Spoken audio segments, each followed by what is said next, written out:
individuals don't always know what is in their best interest. And I think we're all victims of this. Me personally, when you talk about how good it is to, social interactions, we've evolved to be social creatures and we really feed off of that and everything else.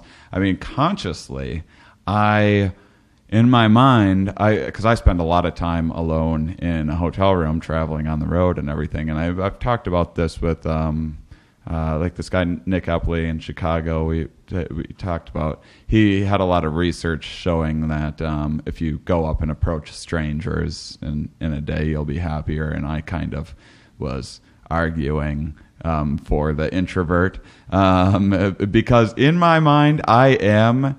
I will be happier just like sitting and reading a book and like not being bothered by people or whatever. But I have recently, like I now have roommates for the first time because I ended a relationship and I broke both my feet and I'm never at home anyway and I wanted something cheap. I have roommates for the first time in 12 years or something like that. And at first I was like, oh, this is awful. Like I would before I moved in, even though some of them were friends of mine and everything, I was like, I'll be so much happier once I'm back out living on my own again. And having just like people out and interacting with people during the day when I'm just going out to get a cup of coffee or whatever else has, all of a sudden I'm like, oh, I'm so much happier than I normally am, even though consciously I kind of, wouldn't have thought that would have been the case. And I think that's kind of, so driving people to be more, that I'm just trying to use that as a metaphor to what people seem to be doing, whereas in our culture, it seems like a lot of people are isolating themselves. You get done with work, you want to go and hang out in front of the TV or whatever. And I really think it will make a difference. Anything that we can do to get people to get out and start, especially within small communities and everything else, which is getting lost in big cities. Yeah, it is. And I mean, I think it's even getting lost in small cities or small towns. I grew up in a really small town too, of just a couple thousand people in high school.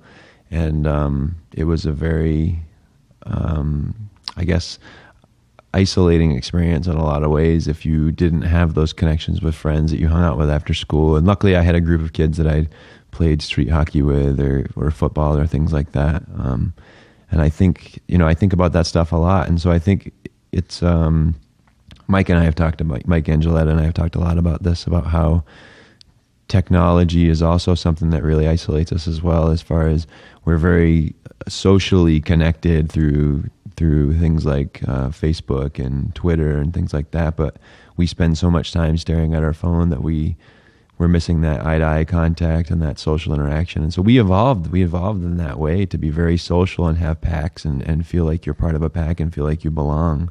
And we're removing ourselves, we're distancing ourselves more and more from that kind of every day, like you mentioned. Yeah, it's interesting too. I'd never heard of anytime I'd heard talk of compost, I always just picture it like in someone's backyard. This is the first I've heard about like a community compost system.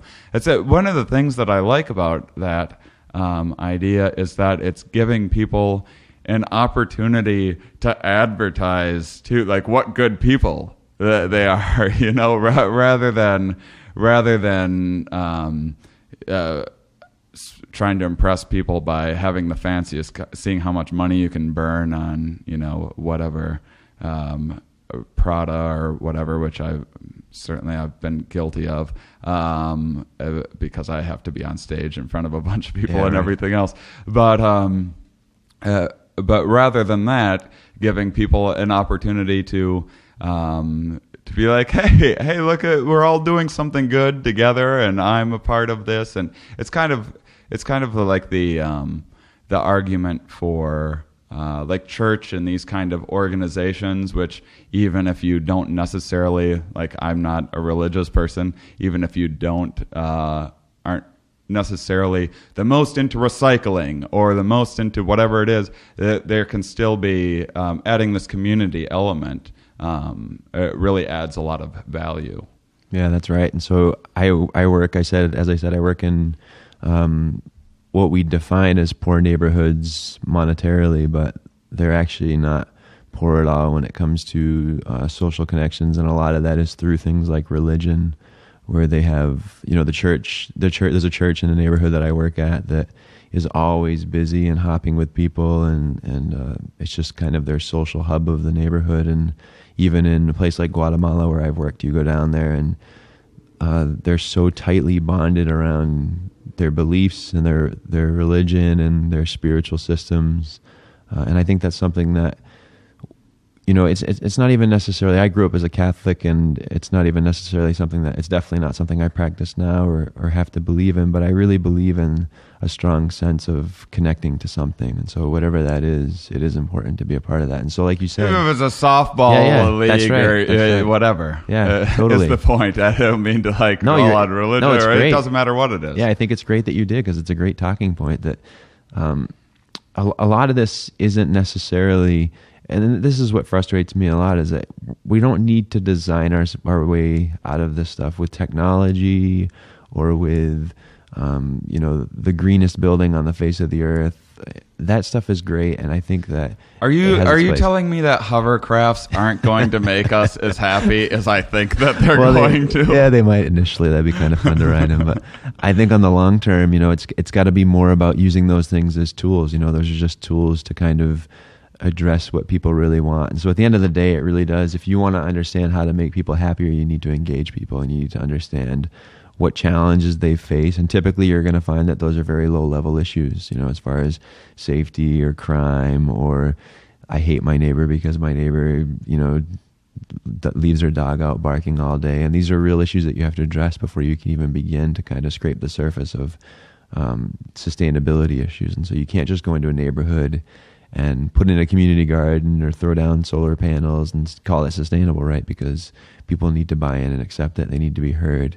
And that's a challenge. It's something that scares a lot of people away from the work that I do, because it's not an overnight process. It's a long-term process, and you typically are going to deal with strong-headed residents who there's always some underlying truth to what they say, and there's a lot of passion, and you need to be prepared for those kind of situations. And so another kind of thing that I've talked about, and it's interesting, this podcast, is that comedy is a great kind of, humor is a great avenue to kind of connect with people in that way. And so I'm not sure if I'm supposed to plug things or not like that, but well, yeah, absolutely. Yeah.